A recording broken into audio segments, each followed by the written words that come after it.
El eterno Dios, el Padre, envió a su Hijo Jesucristo. Su Hijo Jesucristo, Él es el camino, es la verdad, es la vida, es la luz. Y Él es la gracia, esa gracia que necesitamos, a Jesucristo. Están cordialmente invitados a este programa, La Palabra de su Gracia, juntamente con el pastor Juan Cano.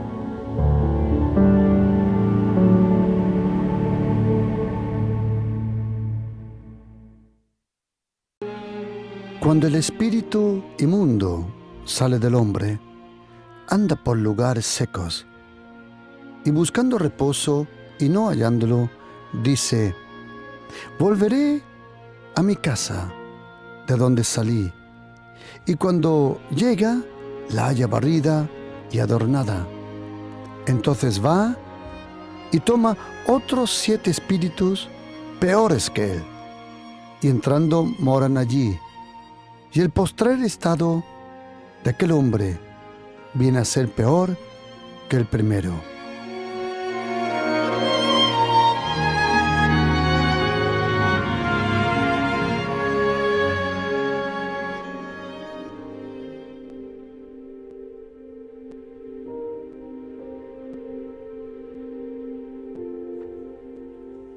Hasta entonces, nadie había experimentado esto. De repente vino un supuesto carpintero, un rabino, que incluso ni había estado en las escuelas rabínicas de aquel momento. Un maestro, un hombre que decía: el reino de los cielos se ha acercado.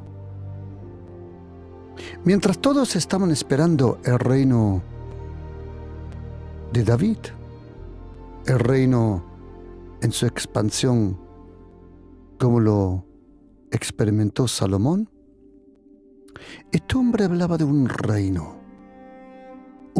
preexistente, un reino prometido, un reino profetizado, un reino anunciado, un reino revelado en el profeta Daniel. Pero ahora decía: el reino de los cielos está entre vosotros. Y no solo eso, no solo predicaba el reino, sino este hombre decía: mas si yo, por el Espíritu de Dios, echo fuera a los demonios, ciertamente el reino de los cielos ha llegado a vosotros. Jesucristo, si nosotros leemos los 4 evangelios, Mateo, Marcos, Lucas y Juan, podemos leer 105 veces. En los 4 evangelios Él enseñó, Él mencionó, Él demostró el reino de los cielos. Ese término, el reino de los cielos, Jesucristo lo usa primordialmente en el Evangelio de Mateo. El reino de los cielos es un reino geográfico, pero el reino de Dios es un gobierno omnipresente. El reino de los cielos, como dice Salmo 103, el Señor, Dios, estableció en los cielos su trono y su reino domina sobre todos. Nosotros cristianos, cuando oramos el Padre nuestro que está en los cielos, mencionamos la majestad, el gobierno y la potestad de ese reino celestial. El Señor estableció en los cielos su trono y su reino domina sobre todos. ¿Cómo se revela, se demuestra el dominio del reino celestial. Son las oraciones que suenan en la tierra que conmueven a ese reino celestial. Oración es cuando la tierra, alguien en la tierra, en voz alta, pronuncia lo que en ese momento está en el corazón de Dios.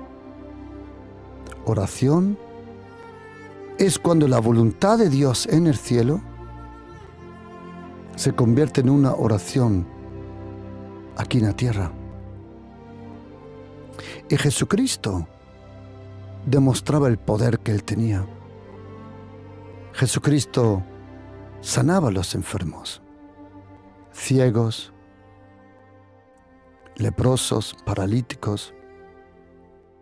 De toda enfermedad las personas eran sanados.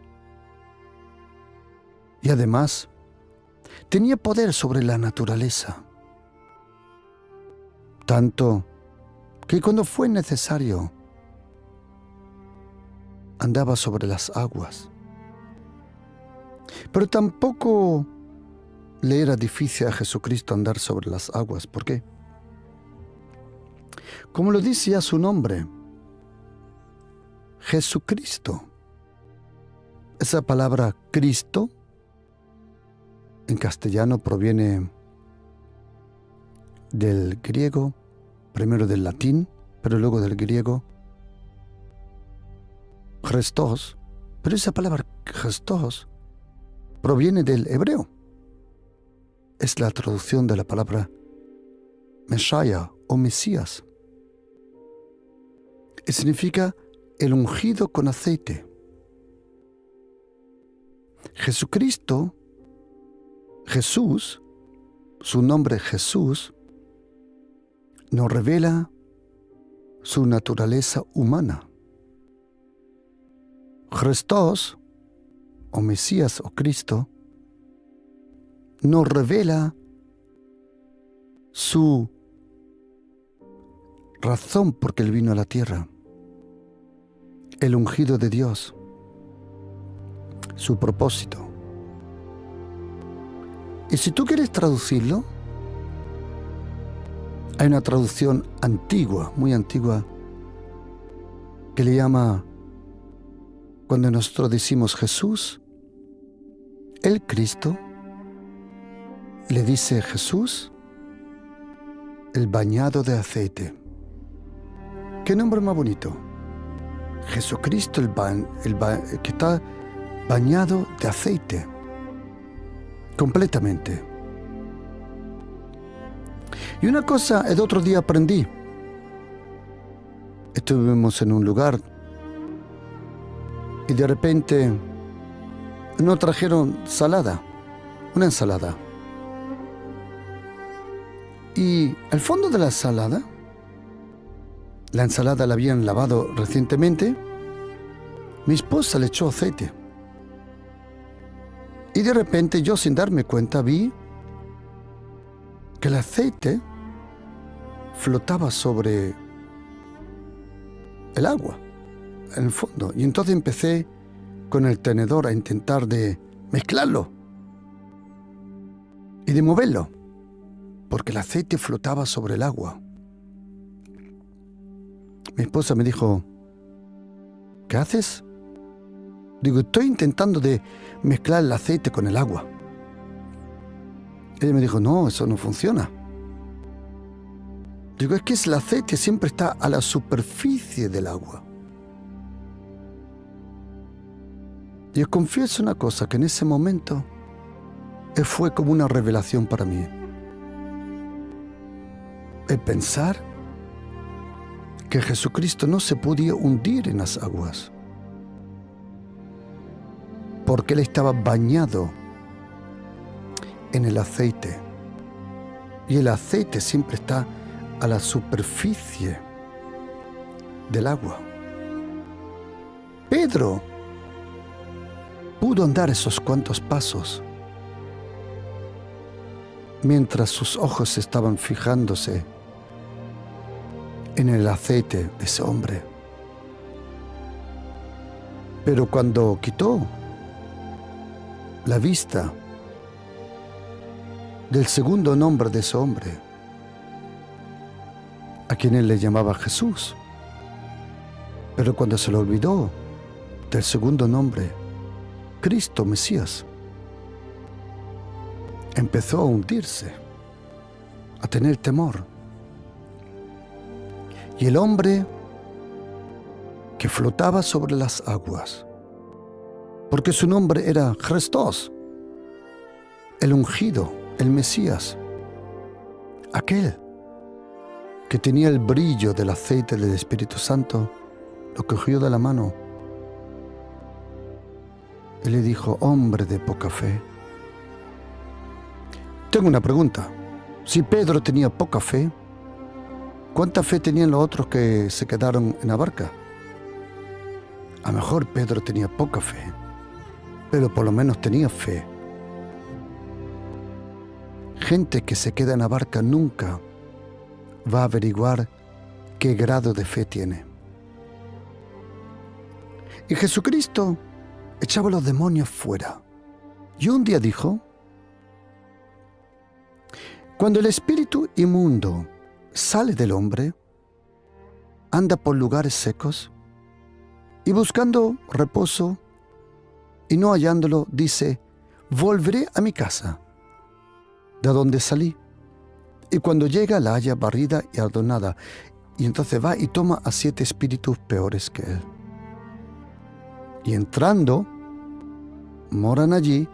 El postrer estado de aquel hombre viene a ser peor que el primero. Hoy en esta enseñanza, querido oyente,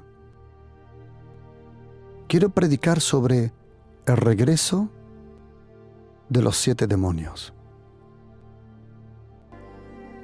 Aquí en Lucas, capítulo 11, versículos 24 y 25, encontramos algo que el Señor repite también en Mateo 12, versículo 43-45. Y es interesante, querido oyente, lo que dice Jesucristo. Él dice: cuando el espíritu inmundo sale del hombre, anda por lugares secos y busca reposo. Hay personas endemoniadas que no todo el tiempo se manifiestan como endemoniados. Parecen que los demonios están durmiendo en algún lugar de su vida, pero la verdad es esta, que la palabra endemoniado en griego se llama daemonizomai y significa visitado o ser acompañado por un demonio. La palabra daemonizomai o daemonion en griego es una palabra que aparece también en la literatura griega antigua. Y algunos de los filósofos, Sócrates, Aristóteles, Platón, Pitágoras y otros, ellos mencionan a los demonios porque le llaman personas o cosas que me acompañan. Algunos de ellos incluso dicen en sus obras que esos demonios le hablaban y le inspiraban, le acompañaban y que ellos hablaban con ellos. Solo lo quiero mencionar corto, preciso. Tengo un libro en casa que es un tesoro, pero un tesoro que no os podéis imaginar.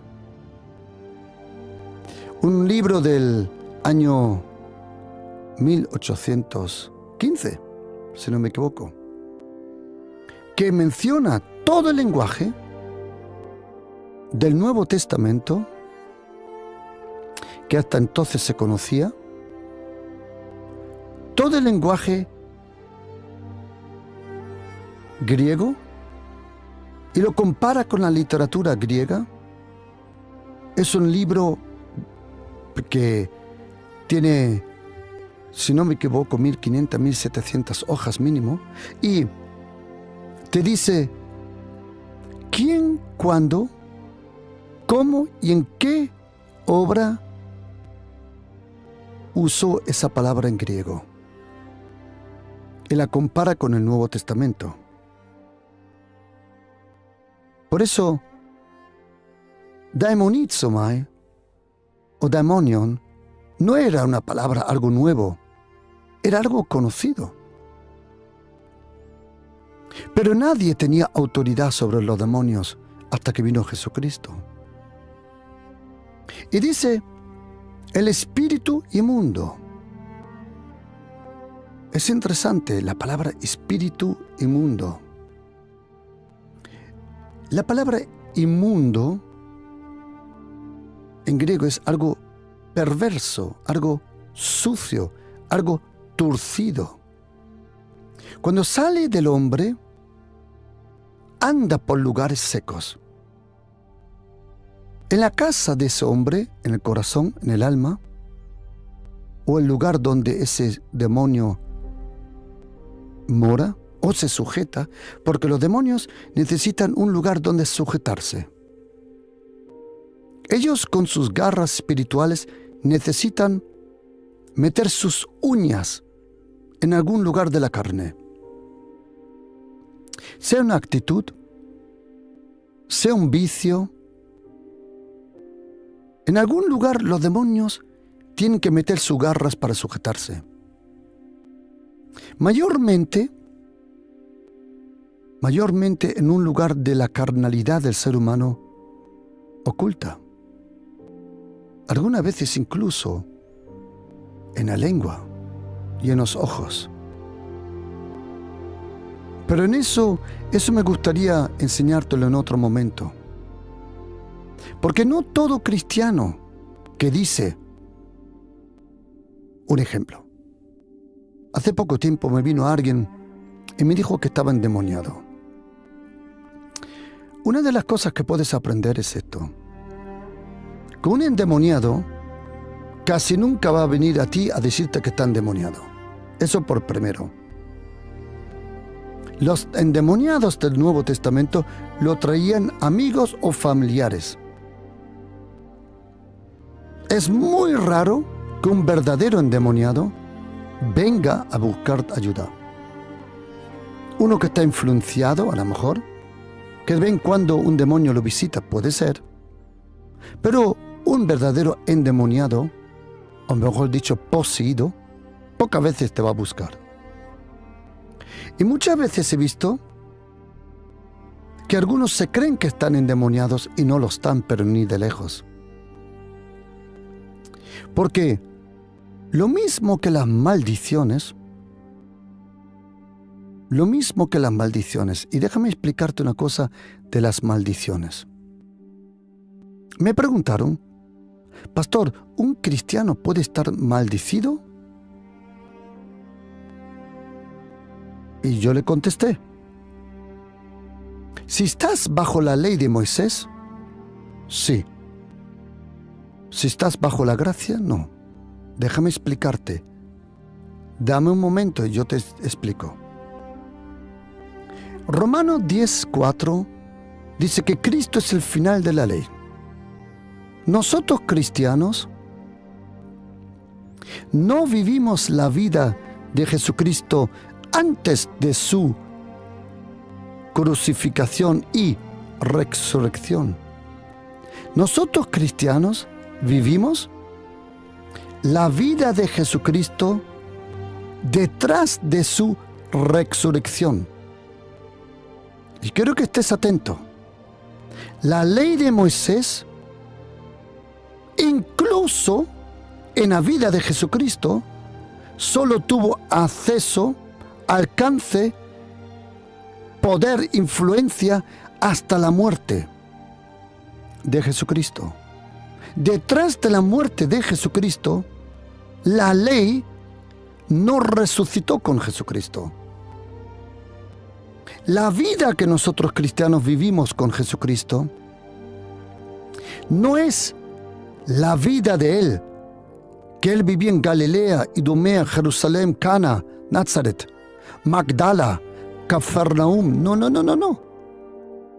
La vida que nosotros tenemos es la vida de la resurrección. Nosotros vivimos en el poder de la resurrección. Pero si tú eres un cristiano legalista, que quieres vivir bajo la ley, que pones más énfasis, atención, a lo que comes, a cómo te vistes, a cómo tú aparentas, y quieres tu justicia por tu propia religión, según Gálatas 5, versículo 4, has caído de la gracia.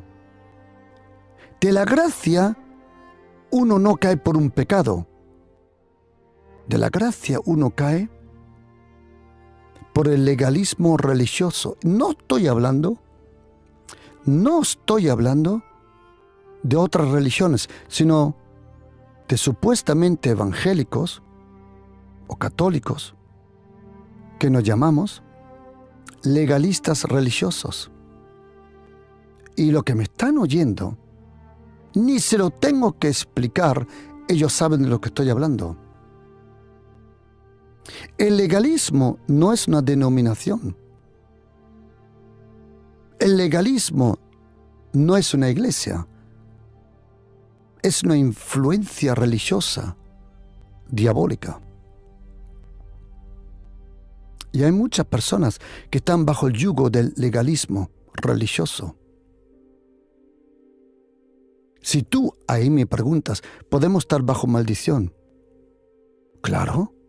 Si tú estás bajo legalismo, absoluto. Absoluto. Pero si estás bajo la gracia, vives la vida de la resurrección y del perdón continuo, porque eso es la gracia. Y cuando sale el demonio, un demonio, porque diablo solo hay uno, pero demonios hay muchos. Cuando sale del hombre, anda por lugares secos. Secos, ¿por qué? Porque en la vida de ese hombre, el demonio era alimentado. ¿Por qué? Los demonios se alimentan de la religiosidad en una persona. De ahí beben, le encanta el rollo religioso. Y lo que me estáis oyendo sabéis de lo que estoy hablando. Es que ni te lo tengo que explicar. Busca reposo y no hallándolo, dice, atención, volveré a mi casa. Ahí te das cuenta que el demonio estaba ya mucho tiempo en esa casa. O déjame explicarlo así, atención. Demonios son ocupas. Demonios son ocupas. Que la casa no es suya, pero hacen como si fuera suya. Y cuando una persona es liberada, como en este caso que estoy pensando, que me vino y me dijo, estoy endemoniado, y le dije, tú no estás endemoniado, es otra cosa. En verdad solo está buscando atención. Atención de personas. I'm a long time in the business. Estoy bastante en estos negocios, querido.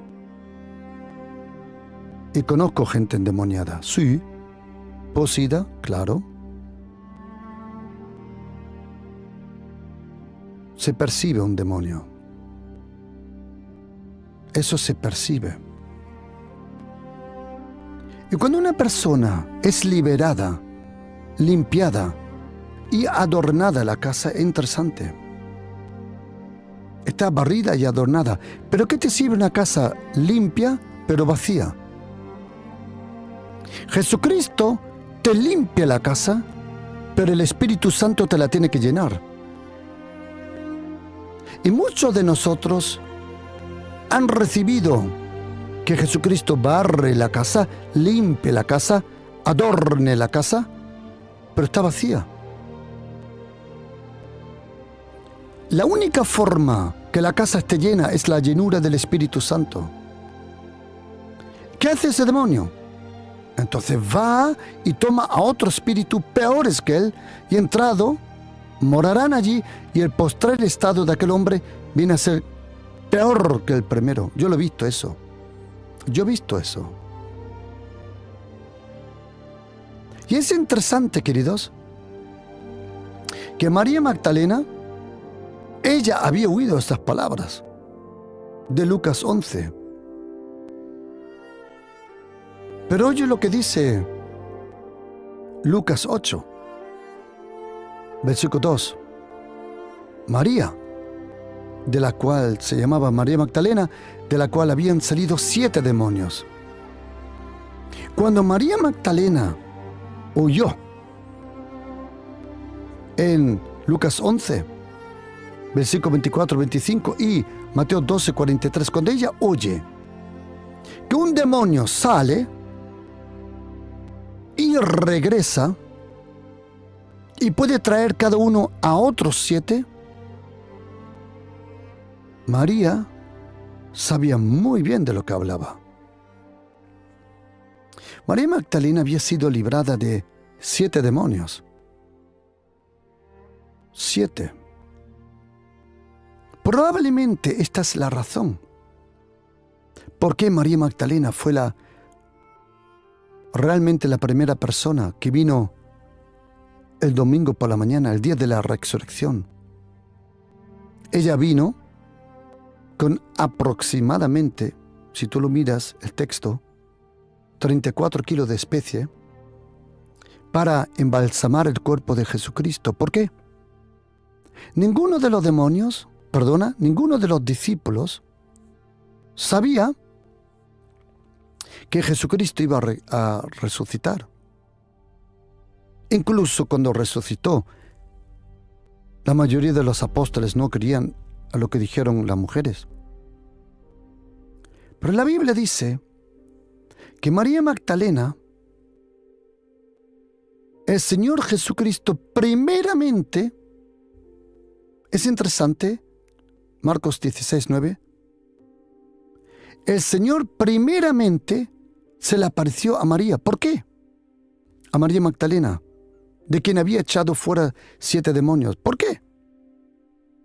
Si lees el Evangelio de Mateo, Lucas, Juan, puedes leer que María, con otra señora llamada María, llegaron al sepulcro para embalsamar al cuerpo de Jesucristo. Y ahora déjame con vosotros pensar una cosa. Te puedes imaginar el temor. Esos 3 días de la muerte de Jesucristo, habían 2 que tenían un temor profundo. 2 que temblaban más que todos. ¿Quién era? Primero Pedro, porque cuánto le hubiera encantado decirle a Jesucristo, cuánto le hubiera gustado a Pedro decirle a Jesucristo, Señor, perdóname que te he negado. Por eso, detrás de María, al primer discípulo que se le apareció Jesucristo fue a Pedro. Primero a María. Y es interesante que la primera persona que vio al Mesías nacer era una mujer, la Virgen María. Y la primera persona que vio a Jesucristo resucitar también fue una mujer, María Magdalena. Ahí te das cuenta de la importancia de la mujer en la iglesia. Que todo lugar donde niegan la participación de la mujer, no, pastor, la Biblia dice que la mujer se calle. Mira, querido, lee atentamente el versículo donde el apóstol Pablo lo menciona y oye lo que dice, te lo voy a decir de memoria. Conforme la ley, dice que la mujer se calle. Conforme la ley sí, pero no conforme la gracia. Ahí estás equivocado. Conforme la ley. Y si una iglesia es legalista, religiosa, ahí las mujeres conforme a la ley se tienen que callar. Pero como la mujer no está bajo la ley, sino como dice primera carta de Pedro, capítulo 3, versículo 7, son coherederas de la gracia. Bajo la gracia, María Magdalena fue la primera que le vio. Bajo la ley, ella no podía decir nada, pero ella ya estaba bajo la gracia sin saberlo. Algunos dicen, pastor, yo no creo en el ministerio de la mujer. Cuando yo vine a España, me preguntaron en una reunión, pastor, ¿usted cree en el ministerio de la mujer? Y yo dije, no, pero tampoco creo en el ministerio del hombre. Y me dijeron, ¿cómo eso? Le dije, yo no creo en el ministerio de la mujer ni tampoco del hombre. Solo creo en el ministerio que ha dado Jesucristo. Y si es una mujer, es una mujer. Si es un hombre, es un hombre. Porque en Cristo Jesús, no existe ni hombre ni mujer, ni griego ni romano. Acordaros de estas palabras. Bajo la gracia no hay machistas. Y ella vino y fue la primera. ¿Por qué Jesucristo se le apareció primeramente a María Magdalena? ¿Por qué? Ella había oído las palabras de Jesucristo, que si un demonio sale, regresa y trae a 7 peores. ¿Os podéis imaginar el miedo que ella tenía? 3 días pensando, ¿qué me va a pasar ahora? Porque mientras Jesucristo vivía, Jesucristo era su garantía que los demonios no regresaban. Como dice el apóstol Pablo en la carta de los Hechos, capítulo 20, versículo 29. Yo sé, dice el apóstol Pablo, que detrás de mi partida vienen los lobos. Pero mientras Pablo estaba presente, los lobos no desaparecían. Por eso, yo como pastor no tengo que tener miedo que aparezcan lobos en la iglesia Pasión por Cristo. Mientras el pastor esté presente, no hay lobos. Porque mientras está el pastor presente, el león de la tribu de Judá, está presente Jesucristo. Y leones no tienen miedo de lobos. Por eso, un pastor tiene que estar presente en su iglesia. Pero Jesucristo se le apareció primeramente a María.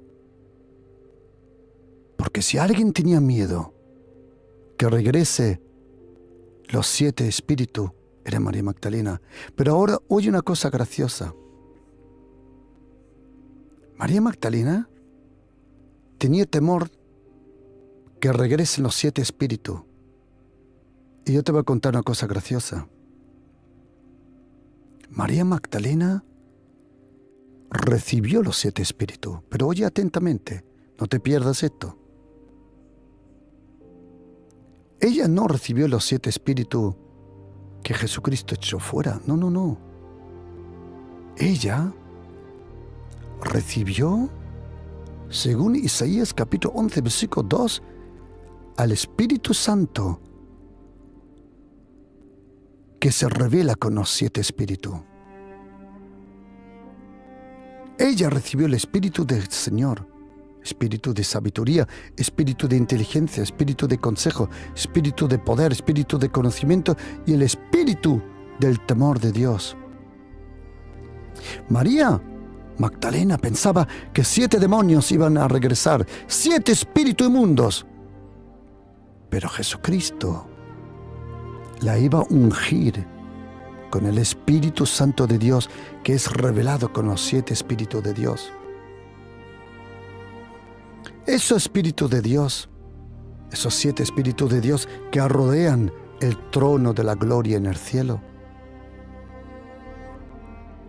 Y tienes que saber una cosa.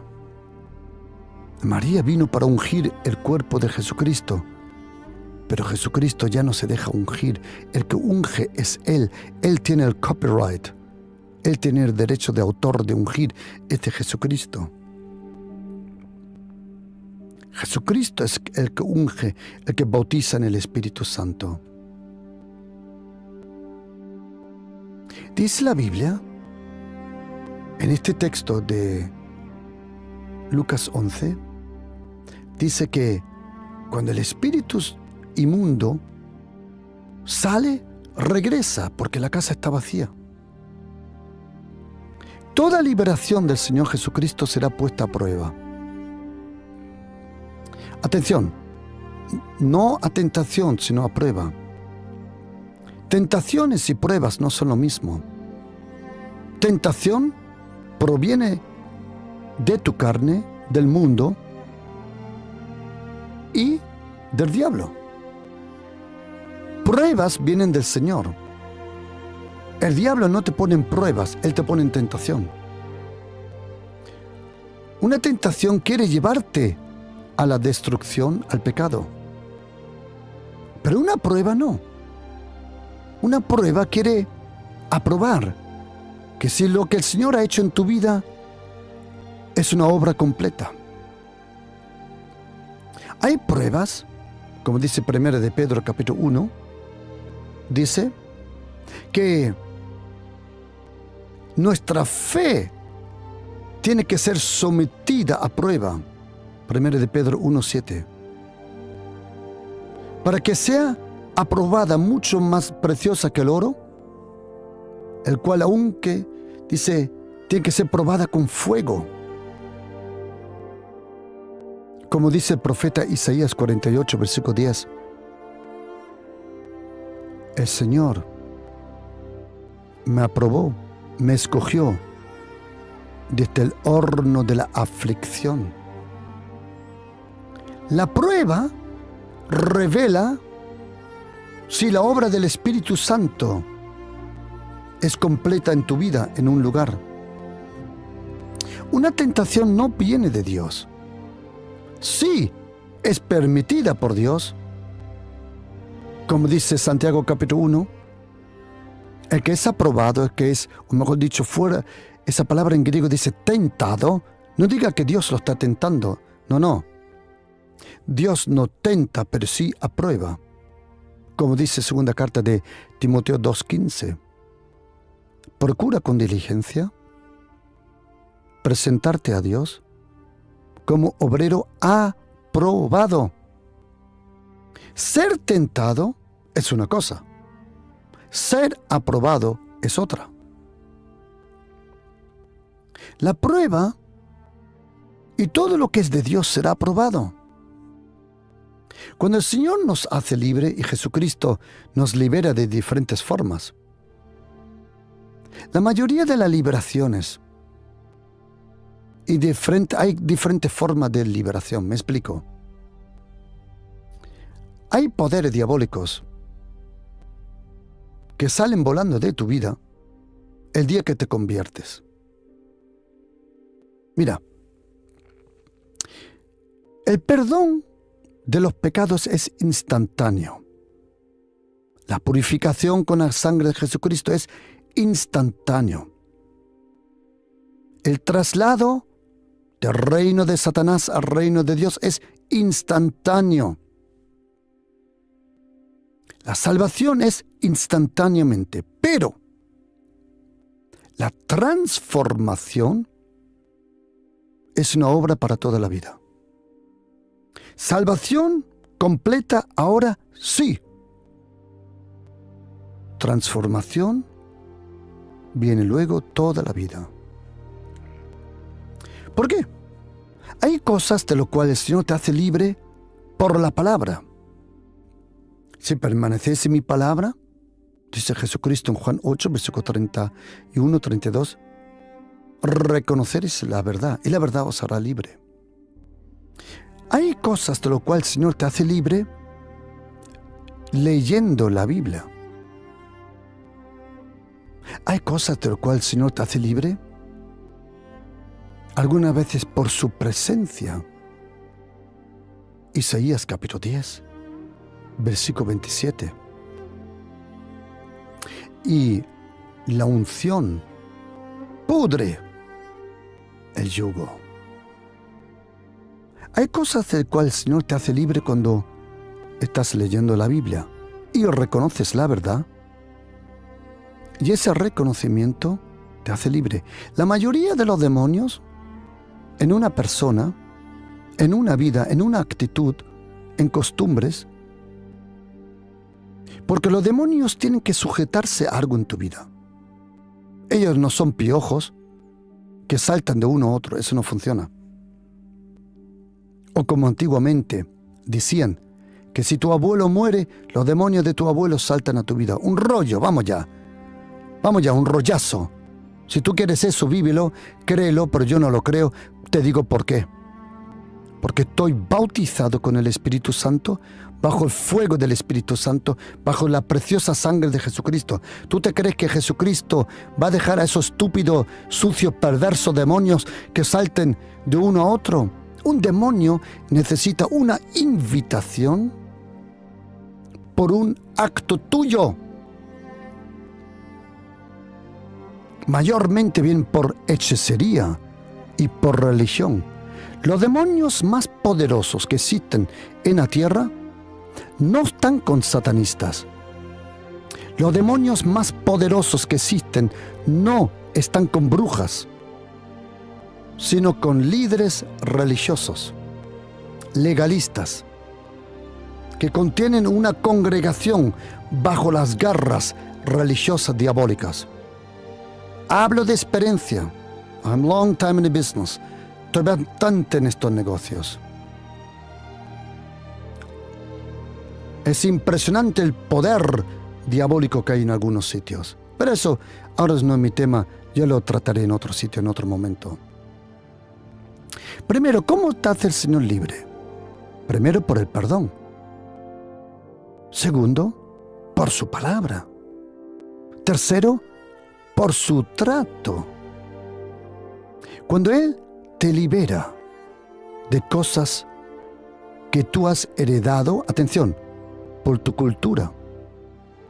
En la carta de los Hechos, capítulo 26, versículo 17, Jesucristo le dice al apóstol Pablo, oye lo que le dice, te voy a librar de tu pueblo. ¡Qué fuerte! Te voy a librar de tu pueblo y de las gentiles a quien te envío. Hay cosas que nuestra cultura, yo por ejemplo, alemana, es buena. Pero hay cosas que son malas. Y lo mismo en una cultura española, colombiana, gitana, hay cosas que son buenas. Y hay cosas que son malas. Que quieren ponerse por encima del reino de los cielos. Seas tú español, alemán como yo, seas colombiano, paraguayo, gitano, italiano, quiero decirte, si eres cristiano, tú primeramente no eres gitano y luego cristiano. No. Primero eres cristiano y luego eres gitano. Lo mismo que yo. Primero soy un discípulo de Jesucristo, cristiano, y luego soy alemán, o andaluz, mejor dicho. Primero el reino, luego la cultura, acuérdate de estas palabras. Y hay cosas de cuales el Señor nos tiene que hacer libre. Cuando el Señor te hace libre de ciertas costumbres, los demonios pierden su agarre donde ellos se agarran. En la carta, segunda carta de Corintios, capítulo 1, versículo 10, el apóstol Pablo usa la palabra liberación 3 veces. El cual nos libró, el cual nos está librando y el que nos librará en el futuro. Hay cosas que el Señor está haciendo ahora, hay cosas que Él ya hizo, y hay cosas que Él en algún momento lo hará en tu vida. ¿Por qué? Porque una característica de la gracia es esto. ¿Querés saberlo? Paciencia. Paciencia. Paciencia. El Señor limpia tu vida. ¿Cómo? Oye lo que dice Mateo capítulo 3. Algo que sucede también en todas las iglesias. Cuando dice en versículo 12, su aventador estará en su mano y limpiará su era La iglesia es la era del Señor. Pero ahora, atención. Cuando dice en español, limpiará su era, en griego dice, dia katharizo. ¿Qué sabe lo que significa eso? Él limpiará una y otra vez su era. Jesucristo limpia su iglesia una y otra vez. Limpia tu corazón una y otra vez. Pregunta, querida hermana, hermano, una pregunta. ¿Cuántas veces limpias tú tu casa al año? ¿Una vez? ¿O cada 2 por 3? Pues así es tu vida también. No te sirve nada ser librado si el Espíritu Santo luego no llena tu vida. La llenura la sangre de Jesucristo te libra de los demonios. Y la llenura del Espíritu Santo te protege de su regreso. Imagínate ese demonio que salió de tu vida, toca la puerta de tu vida y tú no abres la puerta, sino, imagínate, ese demonio sale porque Jesucristo te perdonó y a los meses regresa ese demonio. Si tú, por ejemplo, fumabas, te prometo que entrarás en tentación de fumar otra vez. Solo para ver si de verdad vas a pasar esta prueba. Todo obra del Señor tiene que ser aprobada y pasa por un tiempo, si es necesario, de tentación, a ver si el Señor lo ha hecho bien. Todo lo que de Dios tiene que ser aprobado. Todo lo que de Dios tiene que ser aprobado. Ahora imagínate,